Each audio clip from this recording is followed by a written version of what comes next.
Coucou les Silver! Et si je vous dis qu'on peut bronzer sans soleil? Alors bronzer sans soleil, vous allez me dire pourquoi je vous fais cette vidéo, moi qui vis dans le sud avec ce beau soleil et ce beau décor, ça ne sert pas à grand chose. Eh bien si, car en fait, en demi-saison, j'aime bien utiliser des autobronzants. Je n'aime pas m'exposer au soleil.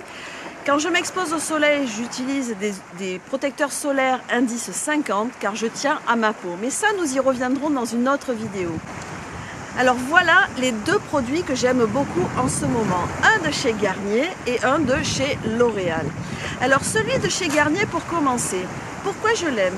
Car il s'agit d'un spray qu'on applique sur tout le visage, qui est propre bien entendu. En fait, la petite astuce, c'est de le vaporiser effectivement sur tout le visage, mais aussi avec un petit coton, vous allez enlever les restes d'autobronzant sur les sourcils. Pourquoi? Car il reste souvent des peaux mortes sous les sourcils qui vont prendre l'autobronzant et ça ferait un peu plus foncé dans les sourcils. Voilà pourquoi je l'enlève dans les sourcils. C'est une petite astuce qui est très importante pour ne pas ressembler à un clown. Le deuxième autobronzant que j'aime beaucoup utiliser, c'est celui-là. Il s'appelle Sublime Bronze Sérum Fabuleux Autobronzant. Pourquoi je l'aime beaucoup? Là, c'est un sérum, c'est tout léger. Il est facile de l'appliquer un peu partout et surtout, n'oubliez pas, quel que soit l'autobronzant, la démarcation du cou. Ce que je vous propose, c'est de descendre aussi vers le cou, en mettre un peu vers les oreilles, sans y aller de façon exagérée bien sûr, mais en mettre un petit peu partout, sinon on va vite savoir que vous avez utilisé de l'autobronzant. Alors il y a un peu de vent, vous risquez d'entendre le vent, bien entendu vous avez le bruit des vagues, mais bon, je ne pouvais pas résister à ce décor. Pour en revenir à mes deux autobronzants, quelles sont les astuces pour les utiliser? Alors je les utilise bien entendu sur le visage, mais en demi-saison au printemps, je les utilise également sur les jambes. Vous savez, quand on lève les collants et les pantalons, on a les jambes toutes blanches et c'est abominable. Donc je les utilise aussi en demi-saison.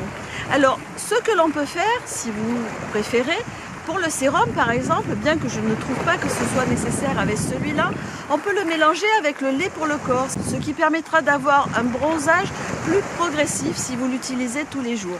Sinon, vous utilisez directement le sérum ou la bombe autobronzante, vous en mettez sur les jambes et à ce moment-là, lorsque vous avez obtenu la couleur des jambes ou du visage qui vous plaît, vous espacez les applications.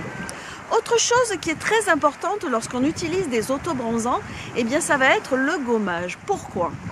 Vous le savez, la couche cornée, donc la peau, l'épiderme, va se renouveler régulièrement.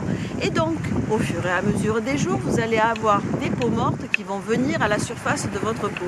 Et là, si vous n'utilisez pas un gommage, eh bien ça fera des petites traces, ça sera pas joli du tout. Donc moi, ce que je vous conseille, c'est lorsque vous utilisez un autobronzant régulièrement, c'est de faire un gommage 1 ou 2 fois par semaine.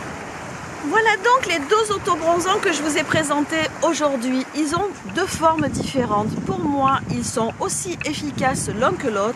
Et c'est vrai que maintenant, on est loin des autobronzants qui font orange ou alors qui sentent pas bon. C'est vrai que les autobronzants, à une époque, ne sentaient pas très bon après l'application.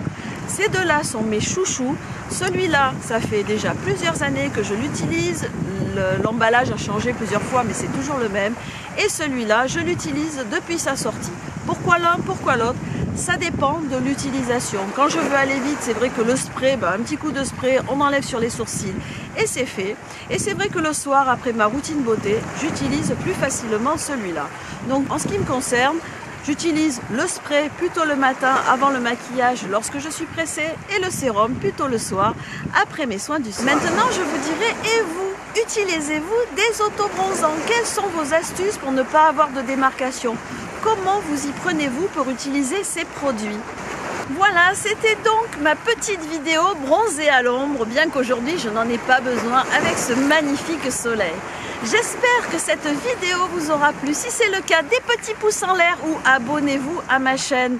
Et puis bien entendu, dans la barre de commentaires, donnez-moi vos astuces, votre expérience avec les autobronzants. Dites-moi si vous en utilisez et ce que vous en pensez. Je vous fais des millions de bisous et je vous dis à très vite pour une prochaine vidéo. Bye bye! Alors maintenant, la vidéo de la miniature, vous commencez à en avoir l'habitude. Alors, que pensez-vous des autobronzants? Moi, j'aime bien. Oh, ce soleil. Moi, je m'en lasserai pas. Puis alors, le bruit des vagues, je sais pas vous, mais moi, je ne résiste pas. C'est génial. Allez, je vais vous en filmer un petit peu et je vais partager les vagues avec vous.